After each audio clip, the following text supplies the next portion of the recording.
And now, Chapter 21. The Gopis Attracted by the Flute. Krishna was very pleased with the atmosphere of the forest, where flowers bloomed and bees and drones hummed very jubilantly. While the birds, trees, and branches were all looking very happy, Krishna, tending the cows, accompanied by Sri Balaram and the cowherd boys, began to vibrate his transcendental flute. After hearing the vibration of the flute of Krishna, the gopis in Vrindavan remembered him and began to talk amongst themselves about how nicely Krishna was playing on his flute. When the gopis were describing the sweet vibration of Krishna's flute, they also remembered their pastimes with him. Thus their minds became disturbed, and they were unable to describe completely the beautiful vibrations. While discussing the transcendental vibration, they remembered also how Krishna dressed, decorated with a peacock feather on his head, just like a dancing actor, and with blue flowers pushed over his ear. His garment glowed yellow gold, and he was garlanded with a Vaijayanti necklace. Dressed in such an attractive way, Krishna filled up the holes of his flute with the nectar emanating from his lips. So they remembered him entering the forest of Vrindavan, which is always glorified by the footprints of Krishna and his companions.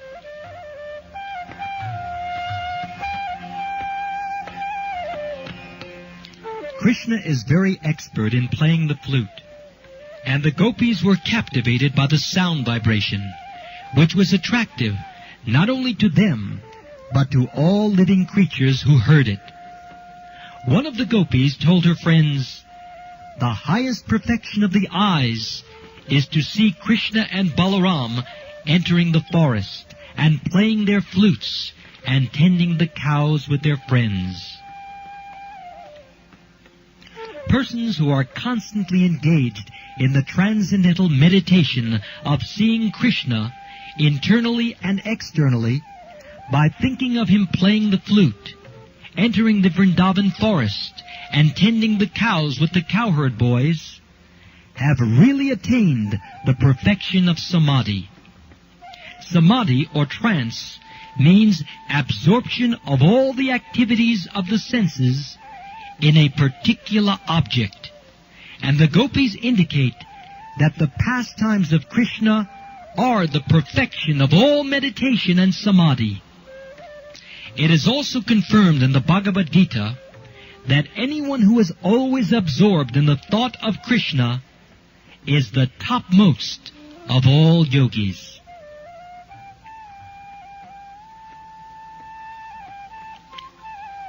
Another gopi expressed her opinion that Krishna and Balaram, while tending the cows, appeared just like actors going to play on a dramatic stage. Krishna was dressed in glowing garments of yellow, Balaram in blue, and they held new twigs of mango tree, peacock feathers, and bunches of flowers in their hands. Dressed with garlands of lotus flowers, they were sometimes singing very sweetly among their friends. One gopi told her friend, "How is it Krishna and Balaram are looking so beautiful?" Another gopi said, "My dear friends, we cannot even think of his bamboo flute. What sort of pious activities did it execute, so that it is now enjoying the nectar of the lips of Krishna?" Krishna sometimes kisses the gopis. Therefore, the transcendental nectar of his lips is available only to them, and his lips are considered their property. Therefore, the gopis asked, "How is it possible that the flute, which is nothing but a bamboo rod, is always engaged in enjoying the nectar from Krishna's lips?" Because the flute is engaged in the service of the Supreme Lord, the mother and the father of the flute must be happy.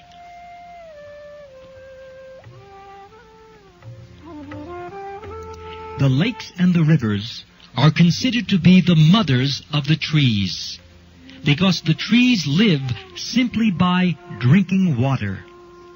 So the waters of the lakes and rivers of Vrindavan were full of happy lotus flowers, because the waters were thinking, how is it that our son, the bamboo rod, is enjoying the nectar of Krishna's lips?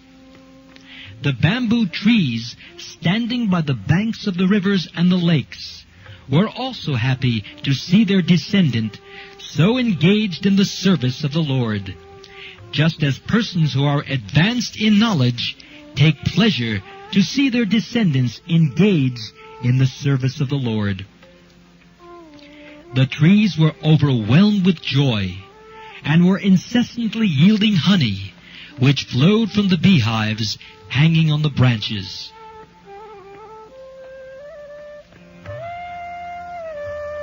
Sometimes the Gopis spoke thus to their friends about Krishna. Dear friends, our Vrindavan is proclaiming the glories of this entire earth, because this planet is glorified by the lotus footprints of the son of Devaki.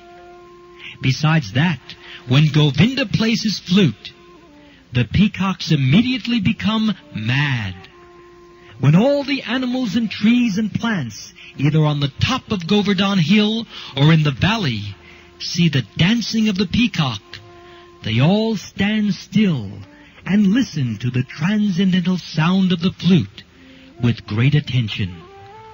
We think that this boon is not possible or available on any other planet. Although the Gopis were village cowherd women and girls, they had knowledge of Krishna. Similarly, one can learn the highest truths simply by hearing the Vedas from authoritative sources. Another Gopi said, "My dear friends, just see the deer. Although they are dumb animals, they have approached the son of Maharaj Nanda, Krishna. Not only are they attracted by the dress of Krishna and Balaram, but as soon as they hear the playing of the flute, the deer, along with their husbands, offer respectful obeisances unto the Lord by looking at him with great affection." The Gopis were envious of the deer, because the deer were able to offer their service to Krishna along with their husbands. The Gopis thought themselves not so fortunate, because whenever they wanted to go to Krishna, their husbands were not very happy. Another Gopi said, "My dear friends, Krishna is so nicely dressed that he appears to be the impetus to various kinds of ceremonies held by the women folk. Even the wives of the denizens of heaven become attracted after hearing the transcendental sound of his flute. Although they are traveling in the air, in the airplanes, enjoying the company of their husbands, on hearing the sound of Krishna's flute, they immediately become perturbed. Their hair is loosened, and their tight dresses are slackened." This means that the transcendental sound of the flute of Krishna extended to all corners of the universe. Also, it is significant that the Gopis knew about the different kinds of airplanes flying in the sky.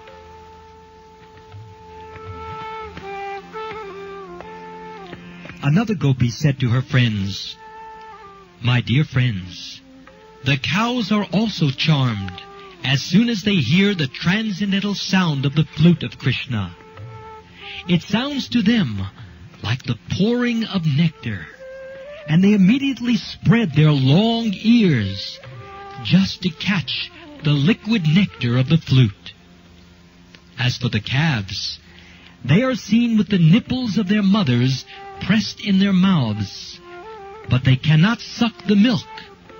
They remain struck with devotion, and tears glide down their eyes.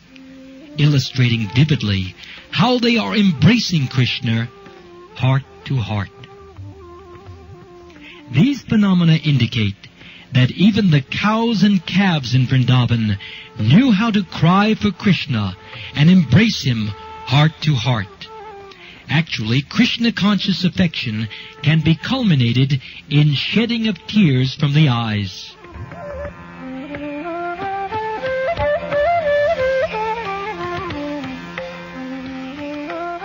A young gopi told her mother, "My dear mother, the birds who are all looking at Krishna playing on his flute are sitting very attentively on the branches and twigs of different trees.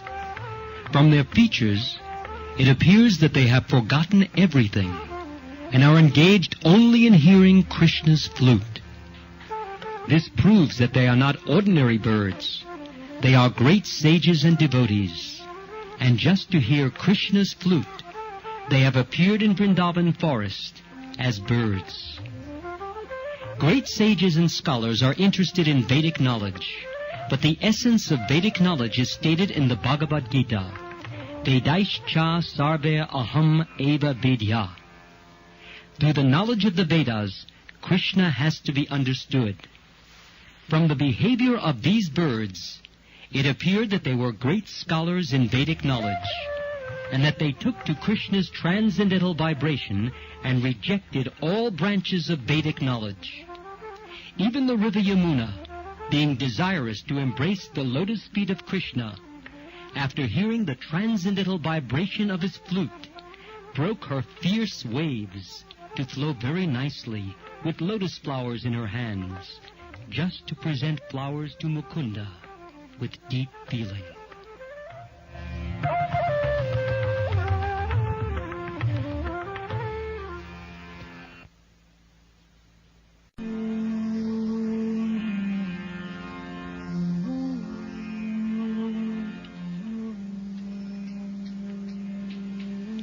The scorching heat of the autumn sunshine was sometimes intolerable, and therefore the clouds in the sky appeared in sympathy above Krishna and Balaram and their boyfriends while they engaged in blowing their flutes. The clouds served as a soothing umbrella above their heads, just to make friendship with Krishna. The wanton Aborigine girls also became fully satisfied when they smeared their faces and breasts with the dust of Vrindavan, which was reddish from the touch of Krishna's lotus feet. The Aborigine girls had very full breasts, and they were also very lusty.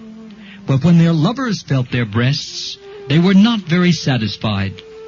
When they came out into the midst of the forest, they saw that while Krishna was walking, some of the leaves and creepers of Vrindavan turned reddish from the kumkum powder which fell from his lotus feet.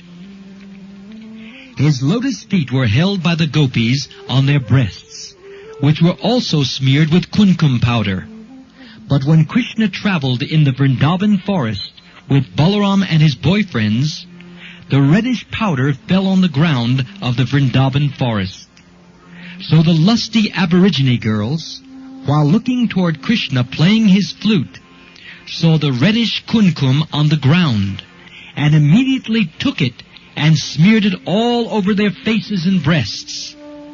In this way, they became fully satisfied, although they were not satisfied when their lovers touched their breasts. All material lusty desires can be immediately satisfied if one comes in contact with Krishna consciousness.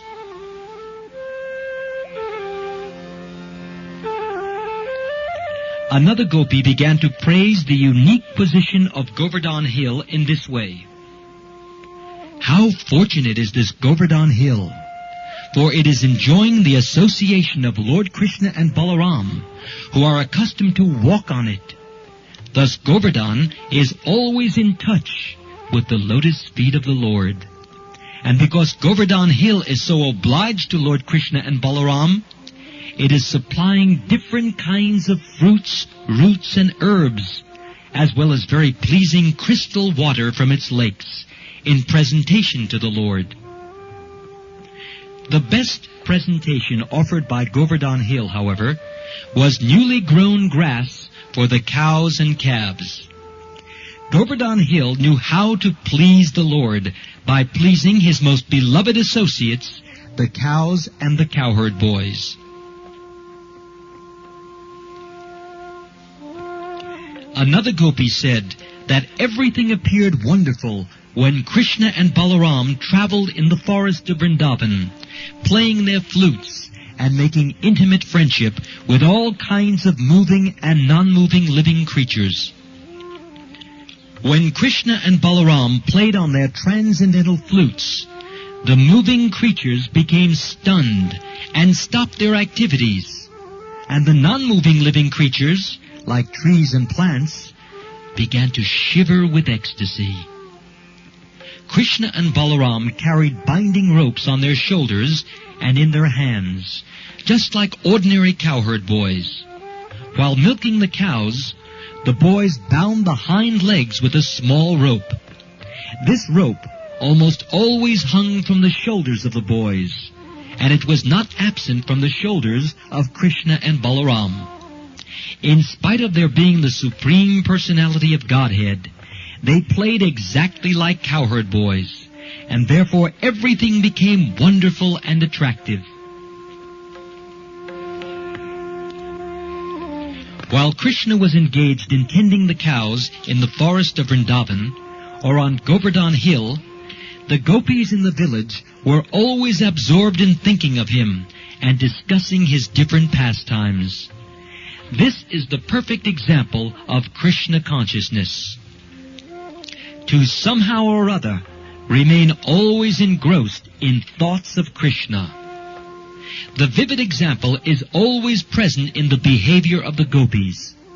Therefore, Lord Chaitanya declared that no one can worship the Supreme Lord by any method which is better than the method of the gopis. The gopis were not born in very high Brahmin or Kshatriya families. They were born in the families of Vaishyas, and not in big mercantile communities, but in the families of cowherd men. They were not very well educated, although they heard all sorts of knowledge from the Brahmins, the authorities of Vedic knowledge. The gopis' only purpose was to remain always absorbed in thoughts of Krishna. Thus ends the Bhaktivedanta purport of the 21st chapter of Krishna, the gopis attracted by the flute.